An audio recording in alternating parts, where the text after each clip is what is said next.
The silver-skinned alien stood at the entrance of the human dining hall, his 4 eyes blinking rapidly. Ambassador Xylarkith had visited many worlds, but Earth's customs still puzzled him. The room smelled strange, filled with scents he couldn't identify. "Ambassador, welcome to our celebration dinner," Jake Morrison said, extending his hand. The human diplomat's smile was wide and genuine. Xylarkith touched his own chest in greeting, as was his people's way. "Thank you, Diplomat Morrison. The negotiations went well today," Xylarkith said, his translator device making his words sound mechanical. Jake led the alien to a long table covered with white cloth. Plates, forks, and knives gleamed under soft lights. Other humans and a few aliens from different worlds sat around the table talking quietly. "Please sit here," Jake said, pulling out a chair. "Tonight we're serving Italian food. Have you tried human cuisine before?" Xylarkith settled into the chair, his tall frame making it look small. "No, I have not. My species consumes nutrient cubes and protein gel. We do not cook." A young woman in a white uniform approached. "Good evening. I'm Maria Lopez, the chef. I've prepared something special for our honored guest." She placed a plate in front of Xylarkith. Steam rose from a mound of pasta covered in red sauce, topped with green herbs and white cheese. The alien stared at it, unsure what to do. "It's spaghetti with marinara sauce," Maria explained. "The sauce is made from tomatoes, garlic, and herbs. The pasta is wheat-based, and that's fresh basil and Parmesan cheese on top." Xylarkith picked up the fork awkwardly. His people didn't use utensils. They simply absorbed their nutrient cubes through special patches on their palms. "Like this," Jake demonstrated, twirling pasta around his fork. The alien copied the movement, managing to get some pasta onto his fork. He looked at it suspiciously. The red sauce dripped slightly. "Go ahead. Try it," Jake encouraged. Xylarkith brought the fork to his mouth. His species had taste receptors, but they rarely used them. Food was fuel, nothing more. The moment the pasta touched his tongue, everything changed. Flavors exploded in his mouth. The tangy tomatoes, the sharp garlic, the sweet basil, the salty cheese. Each taste was distinct yet blended perfectly. The pasta had a texture unlike anything he'd experienced. It was soft, but firm, sliding smoothly as he chewed. His 4 eyes widened. His skin, usually a dull silver, began to shimmer with hints of blue, a sign of extreme pleasure in his species. "Ambassador, are you all right?" Jake asked, concerned. Xylarkith swallowed and immediately took another bite, then another. He couldn't stop. Each mouthful brought new sensations: the warmth of the food, the complexity of the flavors, the satisfaction of chewing. It was overwhelming. "This is..." He paused, searching for words. "This is extraordinary. I did not know food could be like this." Maria beamed with pride. "Wait until you try the garlic bread." She brought a basket of sliced bread, golden and glistening with butter and herbs. Xylarkith bit into a piece and actually moaned, a sound his species rarely made. Around the table, the other diners watched with amusement and delight. The alien ambassador, known for his stern demeanor and rigid protocol, was practically dancing in his seat as he ate. "The textures," Xylarkith said between bites. "The temperatures. Hot food, cold drink, soft pasta, crusty bread. How do you create such variety?" Jake laughed. "This is just one type of cuisine. Wait until you try Mexican food or Chinese or Indian." Xylarkith stopped eating, a look of wonder on his face. "There is more?" "Oh, Ambassador," Maria said, refilling his water glass. "There are thousands of different cuisines on Earth. Each culture has its own flavors, cooking methods, and traditions." The alien looked down at his nearly empty plate, then back at the humans. His translator couldn't fully convey the emotion in his voice, but his shimmering blue skin spoke volumes. "I believe," he said slowly, "that I have been living my entire life in darkness, and you have just shown me the sun." As the dinner continued, Xylarkith tried everything offered: salad with vinaigrette, tiramisu for dessert, even coffee, which made him twitch with unexpected energy. Each new flavor was a revelation. He didn't know it yet, but this meal would change everything. Not just for him, but for relations between Earth and the Galactic Federation. The age of tasteless nutrition was about to end. Xylarkith sat in his quarters aboard the Federation ship. His morning nutrient cube sat untouched on the silver tray. He picked it up, pressed it against his palm, and waited for the familiar absorption process to begin. Nothing happened. He tried, again pressing harder. His body refused to accept the cube. With growing frustration, he placed it in his mouth instead. The tasteless gel dissolved on his tongue. It was like eating dust. He spat it out immediately, his skin flashing an angry red. The cube tasted worse than nothing. It tasted like disappointment. After last night's dinner with the humans, everything else seemed unbearably bland. The door chimed. His assistant Veranox entered the room. She stopped when she saw the ambassador's distressed color patterns. "Ambassador? Are you unwell?" she asked, her three eyes focusing on the discarded nutrient cube. "I cannot eat this," Xylarkith said, gesturing at the tray. "It tastes like processed nothing." Veranox tilted her head. "But it's the same formula you've consumed for 40 cycles. Premium-grade nutrients, perfectly balanced for our species." "That's the problem," Xylarkith muttered. He stood and paced the room. "Last night I ate human food, real food, with flavors and textures and joy, Veranox. There was joy in eating." His assistant's skin turned pale gray with concern. "The human food has affected your system? Should I call medical?" "No, no medical. My system is fine. Better than fine." Xylarkith stopped pacing.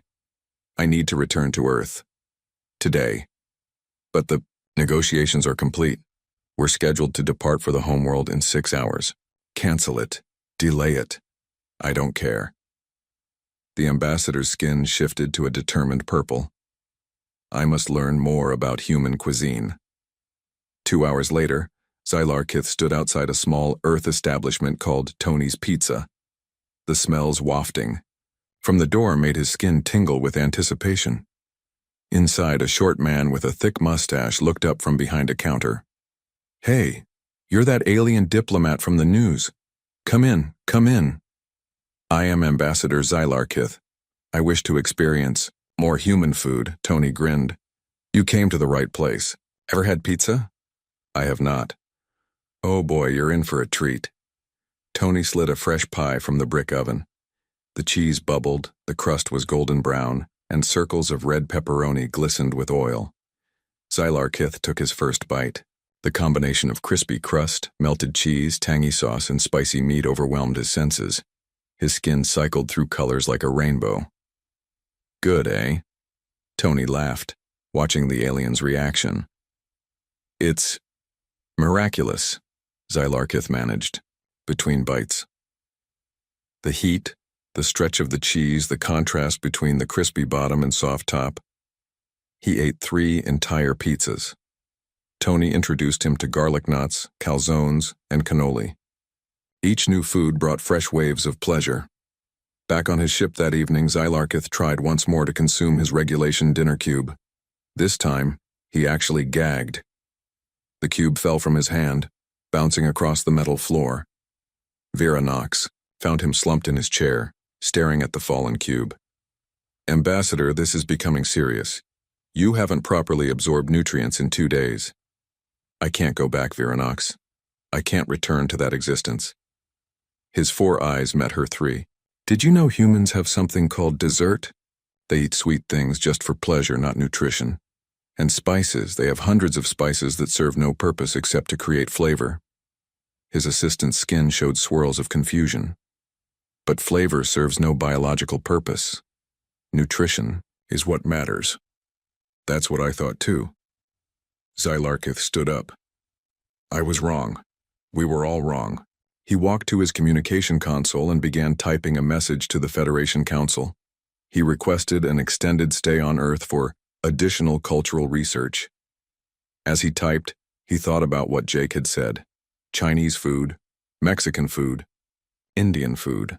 thousands of cuisines he hadn't tried yet. The idea of returning to a life of nutrient cubes felt like volunteering for prison.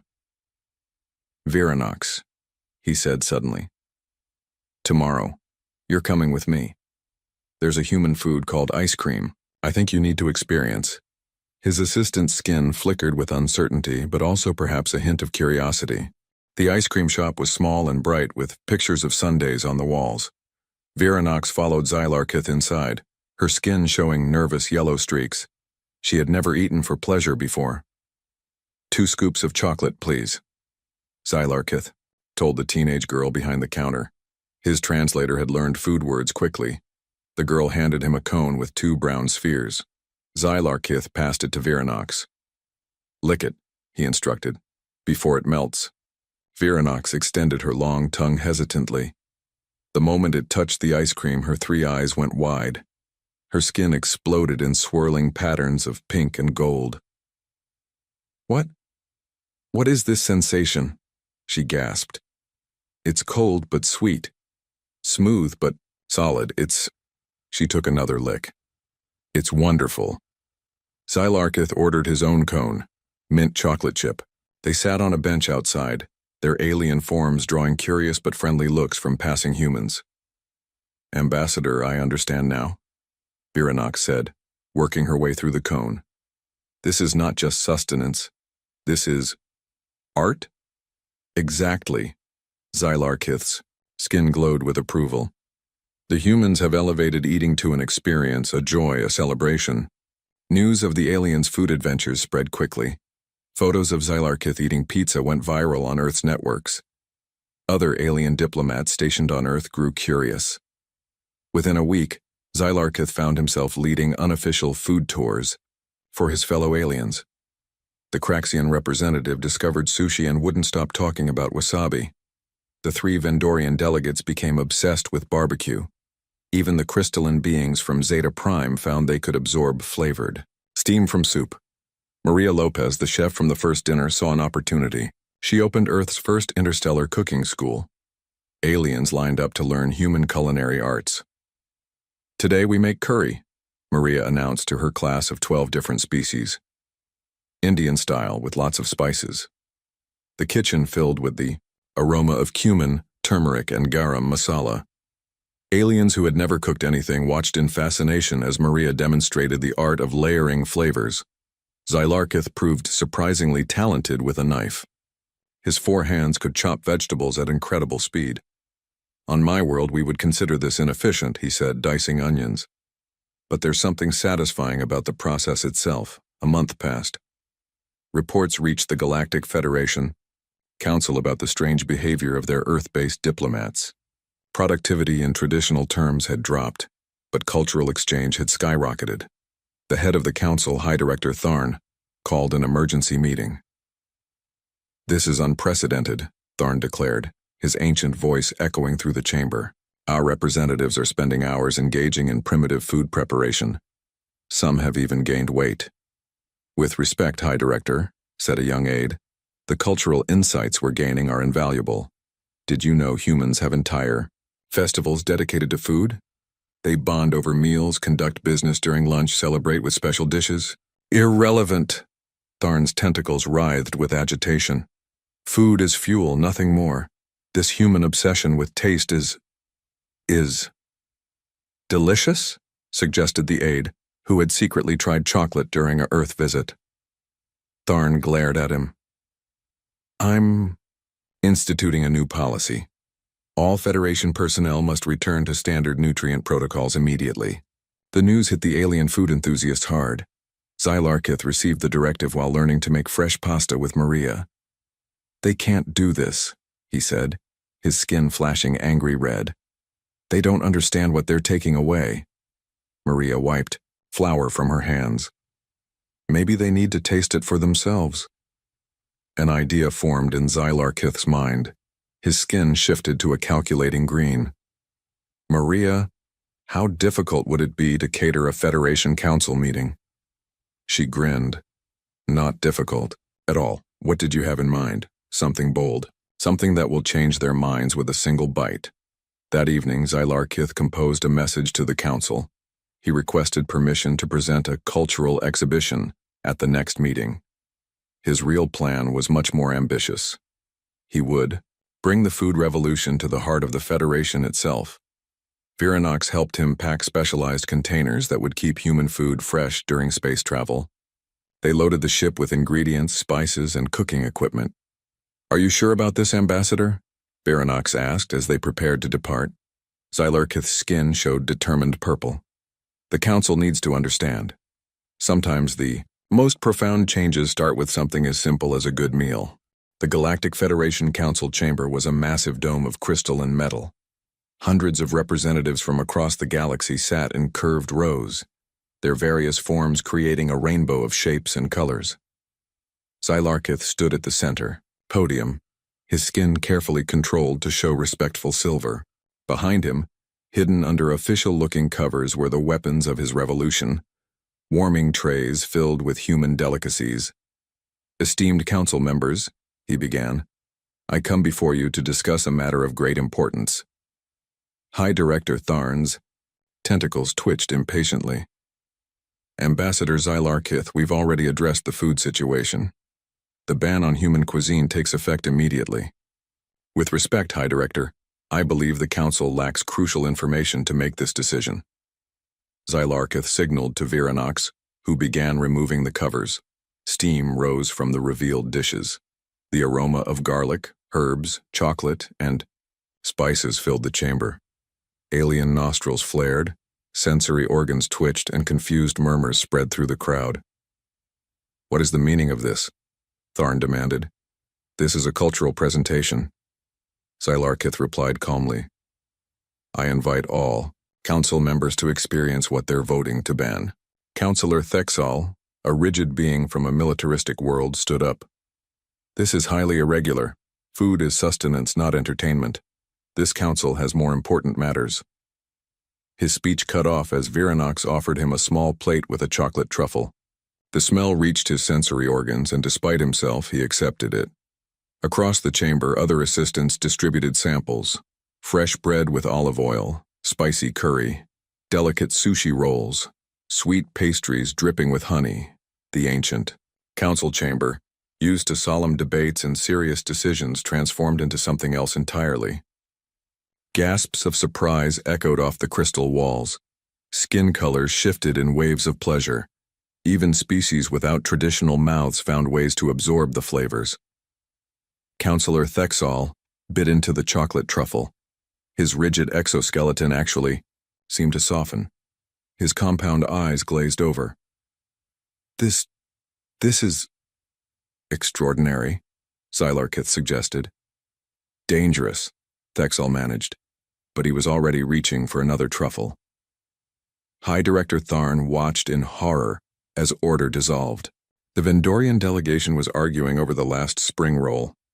The hive mind representatives from Kepler-22 were experiencing their first-ever individual opinions about whether they preferred sweet or savory. "Enough," Tharn's voice boomed. "This is exactly why human food must be banned. Look at yourselves. Millennia of dignity and protocol shattered by flavored organic matter." But his words had little effect. Councillor Mira from the water world of Aquanus had discovered soup and was practically singing. The silicon-based rocktai were crunching through rock candy with sounds of pure joy. Xylarkith stepped forward. "High Director, I understand your concern. Change is frightening. But consider this.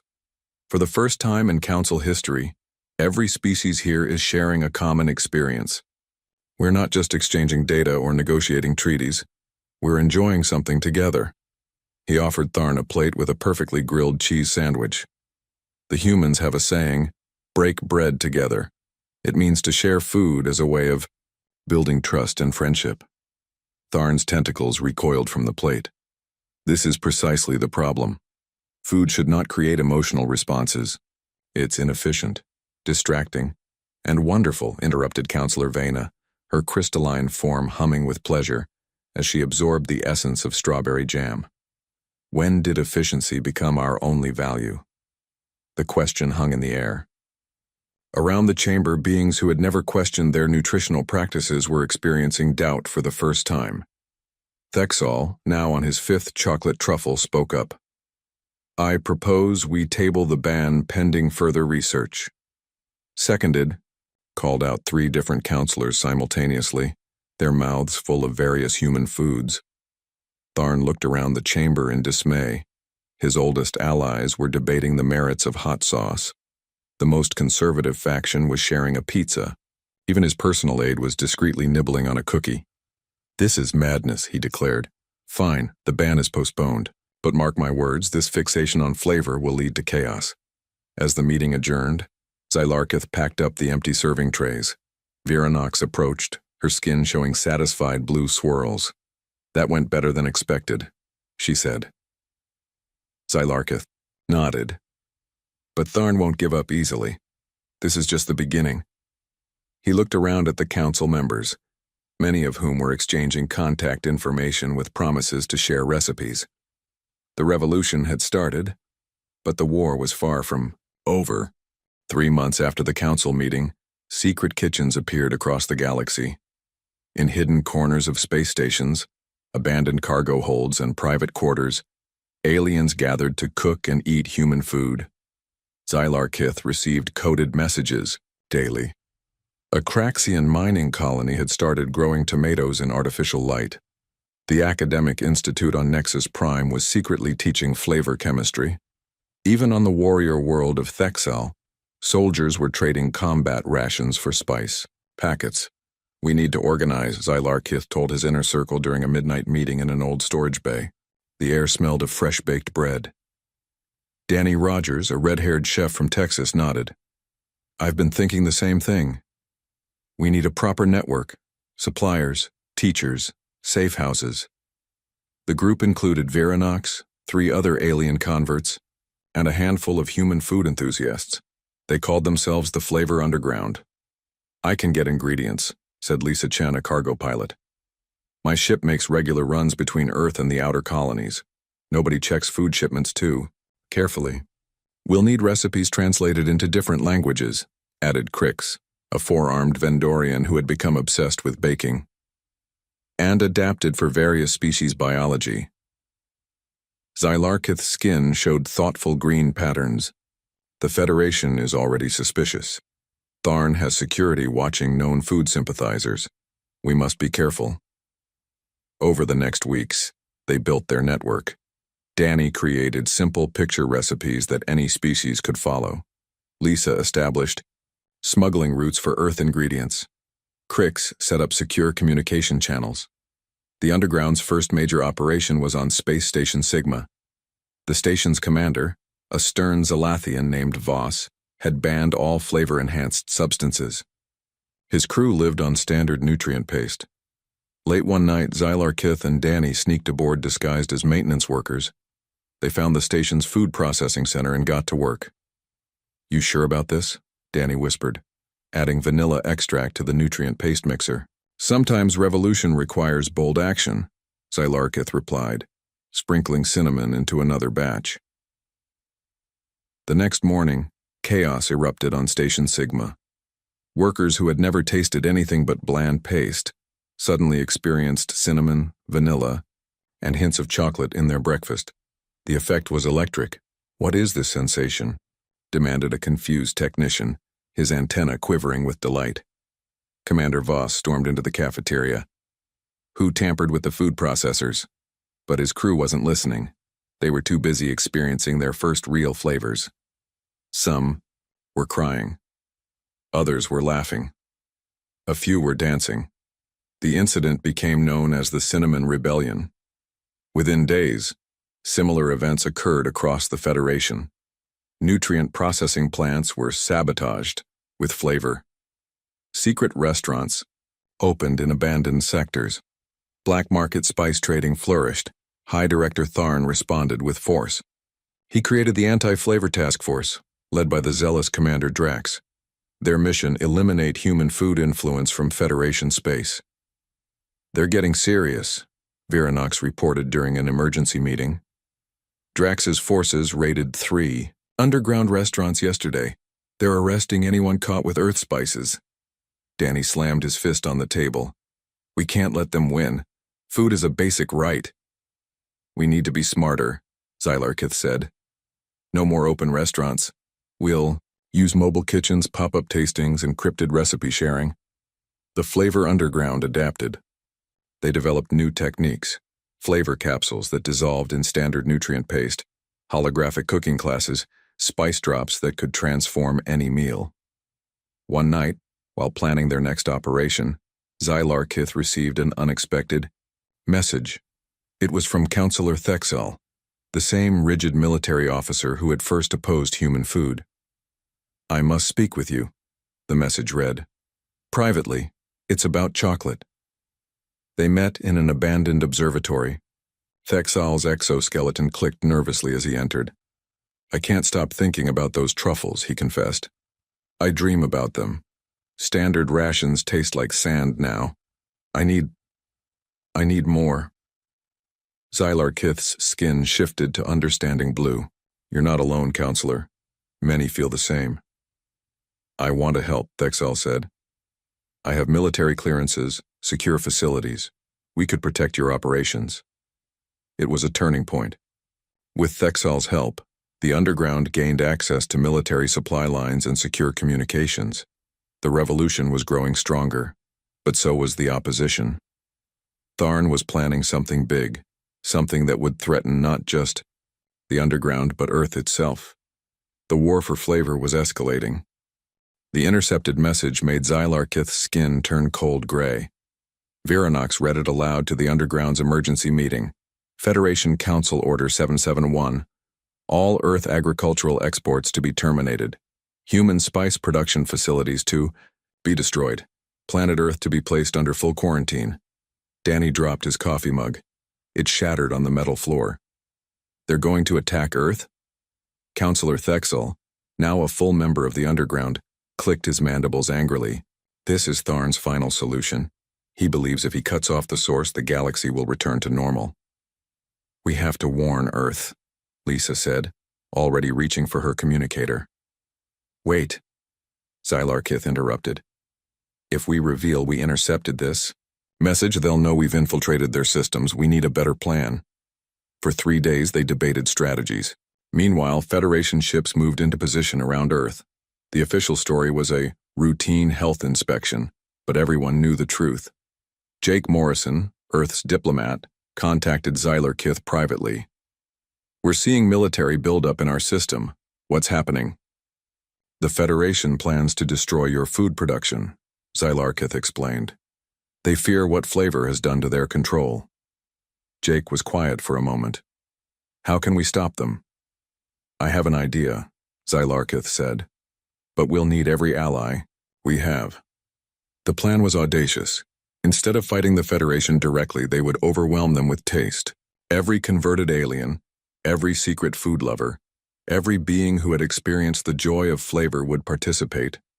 They called it Operation Umami. On the chosen day, thousands of small ships converged on Federation headquarters. Each carried precious cargo, Earth's finest foods prepared by the underground's best chefs. Zylarkith led the fleet in his personal vessel. As they approached the massive Federation station, security forces moved to intercept. Unknown vessels, you are in restricted space. Turn back immediately, came the warning. This is Ambassador Zylarkith, he responded. We come in peace bearing gifts. Before security could react, the fleet executed their plan. Specially designed pods launched from each ship, programmed to seek out ventilation systems. Within minutes, the entire station filled with the most incredible smells the galaxy had ever known. Fresh baked cookies, sizzling bacon, aromatic curry, rich chocolate. The scents were carefully chosen to be irresistible to every known species.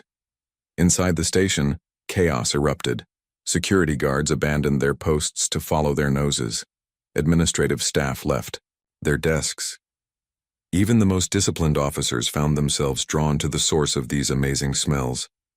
The underground ships docked unopposed. Teams of humans and aliens set up cooking stations in every major corridor. Danny fired up portable grills. Maria organized pasta stations. Lisa distributed fresh fruit. High Director Tharn emerged from his office, tentacles writhing in fury. What is the meaning of... He stopped, his sensory organs overwhelmed by the smell of freshly baked bread. Zylarkith approached him, holding out a warm baguette. "Hi, Director. Before you destroy Earth's food culture, at least try their bread." "This is an outrage. Security," Tharn called, but his security forces were busy sampling Danny's barbecue. All around them, beings who had sworn loyalty to flavorless efficiency were discovering joy. A stern military commander was giggling over ice cream. The head of the science division was carefully studying the layers in a sandwich. "Look around you," Zylarkith said softly. "Is this really what you want to destroy? This happiness? This unity?" Tharn's resolve wavered as the aroma of fresh coffee reached him. His aide, unable to resist any longer, was already sipping a latte. "Try it," Zylarkith urged, breaking off a piece of bread. "Just once." With trembling tentacles, Tharn accepted the bread. He brought it to his eating orifice and took a small bite. For a moment, nothing happened. Then, slowly, his rigid posture relaxed. His skin shifted from angry purple to surprised yellow, then to a color no one had ever seen him display, the soft blue of contentment. "Oh," he whispered. "Oh my." Around the station, weapons powered down. The attack on Earth was forgotten, as beings from across the galaxy shared their first real meal together. Commander Drax arrived with reinforcements, only to find his anti-flavor task force sharing pizza with the rebels they were supposed to arrest. The war was ending not with explosions, but with shared meals and newfound understanding. The intercepted message made Zylarkith's skin turn cold gray. Vironox read it aloud to the Underground's emergency meeting. Federation Council Order 771. All Earth agricultural exports to be terminated. Human spice production facilities to be destroyed. Planet Earth to be placed under full quarantine. Danny dropped his coffee mug. It shattered on the metal floor. "They're going to attack Earth?" Counselor Thexel, now a full member of the Underground, clicked his mandibles angrily. This is Tharn's final solution. He believes if he cuts off the source, the galaxy will return to normal. "We have to warn Earth," Lisa said, already reaching for her communicator. "Wait," Zylarkith interrupted. "If we reveal we intercepted this message, they'll know we've infiltrated their systems. We need a better plan." For 3 days they debated strategies. Meanwhile, Federation ships moved into position around Earth. The official story was a routine health inspection, but everyone knew the truth. Jake Morrison, Earth's diplomat, contacted Zylarkith privately. "We're seeing military buildup in our system. What's happening?" "The Federation plans to destroy your food production," Zylarkith explained. "They fear what flavor has done to their control." Jake was quiet for a moment. "How can we stop them?" "I have an idea," Zylarkith said. "But we'll need every ally we have." The plan was audacious. Instead of fighting the Federation directly, they would overwhelm them with taste. Every converted alien, every secret food lover, every being who had experienced the joy of flavor would participate. They called it Operation Umami. On the chosen day, thousands of small ships converged on Federation headquarters. Each carried precious cargo, Earth's finest foods prepared by the Underground's best chefs. Zylarkith led the fleet in his personal vessel. As they approached the massive Federation station, security forces moved to intercept. "Unknown vessels, you are in restricted space. Turn back immediately," came the warning. "This is Ambassador Zylarkith," he responded. "We come in peace, bearing gifts." Before security could react, the fleet executed their plan. Specially designed pods launched from each ship, programmed to seek out ventilation systems. Within minutes, the entire station filled with the most incredible smells the galaxy had ever known. Fresh baked cookies, sizzling bacon, aromatic curry, rich chocolate. The scents were carefully chosen to be irresistible to every known species. Inside the station, chaos erupted. Security guards abandoned their posts to follow their noses. Administrative staff left their desks. Even the most disciplined officers found themselves drawn to the source of these amazing smells. The Underground ships docked unopposed. Teams of humans and aliens set up cooking stations in every major corridor. Danny fired up portable grills. Maria organized pasta stations. Lisa distributed fresh fruit. High Director Tharn emerged from his office, tentacles writhing in fury. What is the meaning of... He stopped, his sensory organs overwhelmed by the smell of freshly baked bread. Zylarkith approached him, holding out a warm baguette. High Director, before you destroy Earth's food culture, at least try their bread. This is an outrage. Security, Tharn called, but his security forces were busy sampling Danny's barbecue. All around them, beings who had sworn loyalty to flavorless efficiency were discovering joy. A stern military commander was giggling over ice cream. The head of the science division was carefully studying the layers in a sandwich. Look around you, Zylarkith said softly. Is this really what you want to destroy? This happiness? This unity? Tharn's resolve wavered as the aroma of fresh coffee reached him. His aide, unable to resist any longer, was already sipping a latte. Try it, Zylarkith urged, breaking off a piece of bread. Just once. With trembling tentacles, Tharn accepted the bread.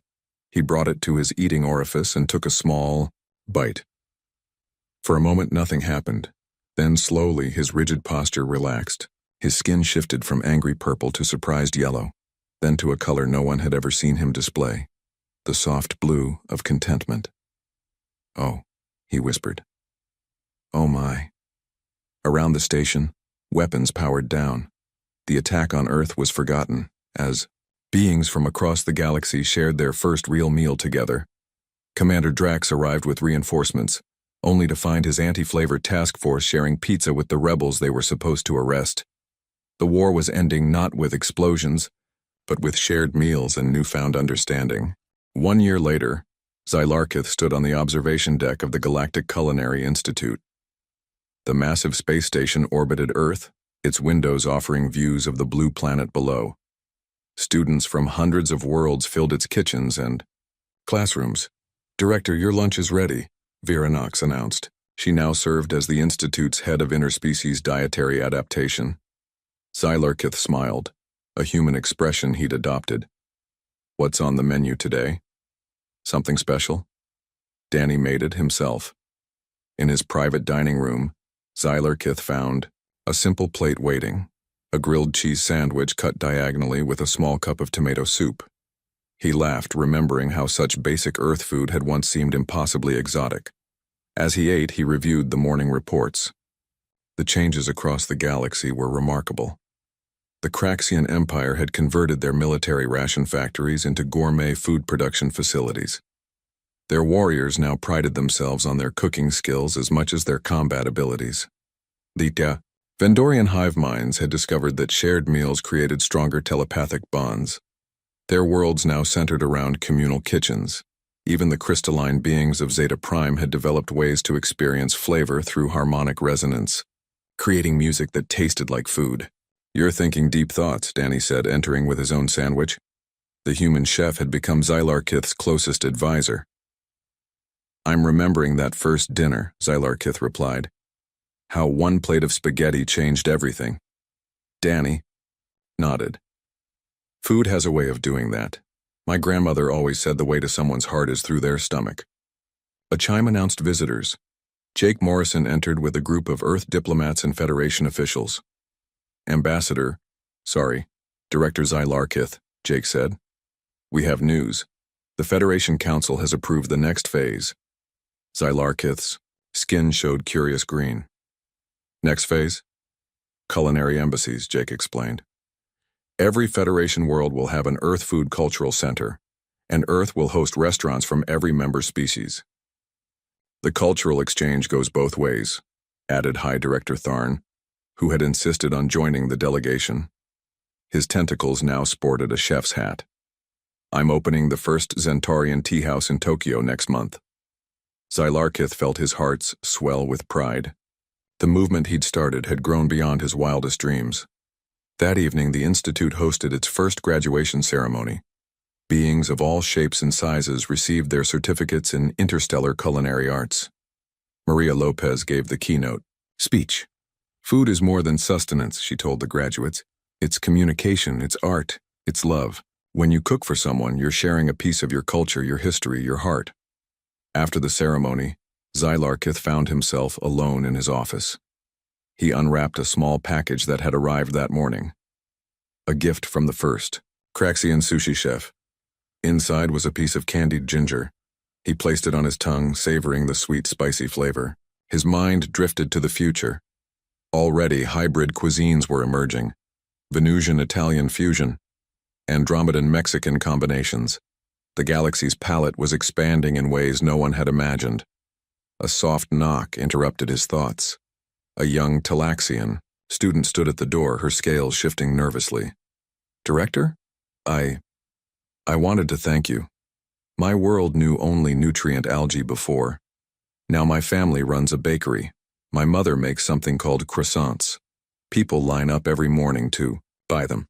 Zylarkith's skin glowed with warm gold. "You don't need to thank me. Thank the humans who shared their gift with us." After she left, Zylarkith returned to the observation deck.